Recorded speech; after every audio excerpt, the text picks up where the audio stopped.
So you've worked really hard to build this life that you're living. You had the plans and the goals, and you created the strategy, and you even prayed over everything. But here's my question for you. This life that you're living, are you the one who built this, or is God building this life for you? You know, David in the Psalms, he says this. He says, unless the Lord builds the house, the builders build in vain.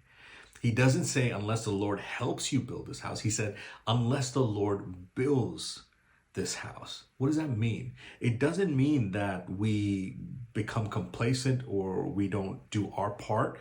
No, we're called to be faithful. We're called to walk in obedience. We're called to do what God's called us to do. What it means is we're not called to carry a weight that was not ours to carry, because our job is to do what God's asked us to do. God's job is the outcome. And it's not just saying it with our words, but living it out. Because when we live this out, everything changes.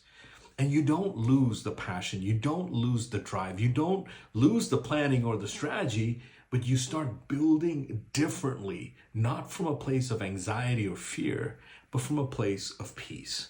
Because the one who is actually building our lives, he doesn't need our anxiety to get it done. All he needs is our surrender.